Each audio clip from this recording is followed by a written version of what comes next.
Hi there, it's Wednesday the 4th, 2021. We are on our last week looking at the one another scriptures of the New Testament, where we're called to love one another, accept one another, encourage one another, serve one another, and this week looking at teaching one another.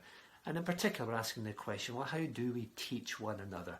And looking at the life of Jesus as an example of how to do that. Yesterday we saw that Jesus taught through stories. And we can teach each other through stories as well. It's a great way of doing that. Not just for children, telling children's stories which have lessons in them, but we can tell our own stories about things that we've experienced, even with our friends or our colleagues at work or in church or wherever. And we can actually teach and help one another in that way. Here's the second way that Jesus taught. He taught through the situations which he found himself in with others, and he used those situations to teach life lessons. Luke chapter 10 verse 38 to 42, Jesus was at the home of his friends, and as Jesus and his disciples were on their way there, he came to a village where a woman named Martha opened her home to them. She had a sister called Mary who sat at the Lord's feet listening to what he said. And so here we have a very simple situation, a life situation that we might find ourselves in, being in somebody's home and having a meal.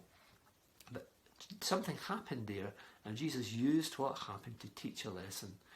Martha was distracted by all the preparations that had to be made, and she came to Jesus and said, "Lord, don't you care that my sister has left me to do all the work by myself? Tell her to help me." "Martha, Martha," the Lord answered, "you are worried and upset about many things, but only one thing is needed. Mary has chosen what is better, and it will not be taken from her." So Mary sat at the feet of Jesus, listening to what he said, but Martha was distracted by all the things that had to be done.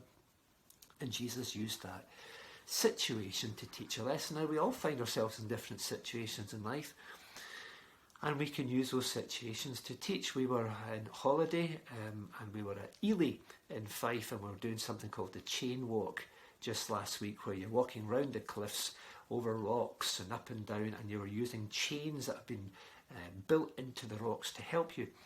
And my son and one of my daughters were there, David and Amy, and as Amy was coming down this steep chain, David had already reached the bottom, and he was using this situation in a sense to teach Amy, and he was saying, do put your feet into these holes here, make sure you only move one of your four limbs at the time, so either keep two legs and one arm on, or two arms and move one leg. And he was teaching her how to climb up and down the chains, and she managed it great, and she I suppose learned maybe through that. And there was a simple, very simple situation, but we can use these situations that we come across in life, whatever they are, wherever they are, whether that's with family or whether it's with friends or with colleagues or with our church members or our neighbours or whatever. Even when we're cutting our hedge, perhaps there's a better way of cutting the hedge, and we can learn from our neighbour. We can use the situations that we find ourselves in. Jesus did that often wherever he was. He was out in the country and out in the fields, and maybe said, look at the lilies of the field, and he was able to use situations to teach. So whatever situation you find yourself in this week, ask yourself the question, is there something I can learn through this situation? And also ask this question, is there something I can learn from others who are in this situation? And can I teach somebody else something through this situation? God bless you as we teach one another. Speak to you again tomorrow.